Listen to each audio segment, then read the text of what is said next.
Members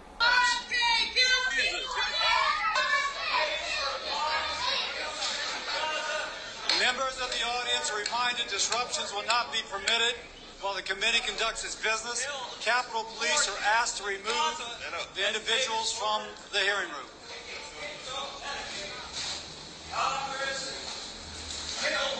Ben, why are you getting arrested? Move down the hallway. You will be arrested. Poor kids in Gaza by buying bombs and pays for it by kicking kids off Medicaid in the U.S. Ben, what are you calling for the Congress and senators to do for Gaza? They need to let food into Gaza. They need to let food into starving kids. Congress is paying to bomb poor kids in Gaza and paying for it by kicking poor kids off Medicaid in the U.S. Ce héros qui vient d'apparaître devant vous, qui s'appelle Ben Cohen, le fondateur de la fameuse glace Ben & Jerry. Je ne regrette vraiment pas d'avoir aimé cette glace. Donc Ben Cohen est apparu avec un groupe d'activistes lors d'une séance au Congrès américain avec la présence d'un des ministres de Donald Trump. Et il a dénoncé le soutien et même le financement et même plus que ça du Congrès américain pour les bombes qui frappent nos frères fait Palestine.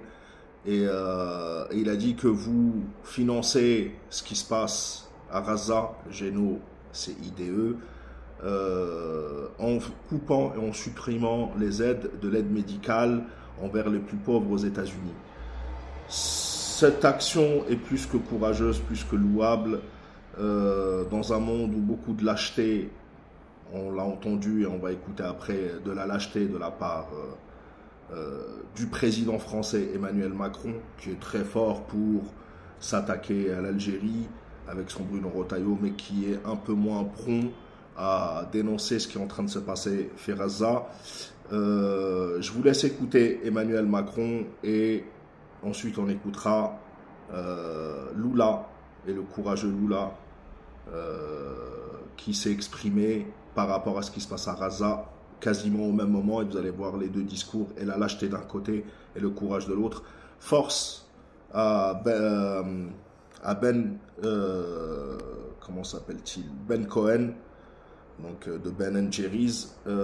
Courage à lui, il reste des hommes courageux, et vous l'aurez compris, et vous aurez compris sa religion. Il s'appelle Cohen, il n'y a pas de doute là-dessus. Pendant que certains font les lâches, certains disent des vérités. Monsieur le Président, ce qui se passe actuellement à Gaza relève-t-il du génocide? C'est pas à un responsable politique d'employer ces termes. Je pense que c'est pas ça. J'espère que Donald Trump peut faire quelque chose pour mettre fin au génocide. Je vais répéter ce mot. Génocide. Il faut mettre fin au génocide dans la bande de Gaza. Ce n'est pas une guerre.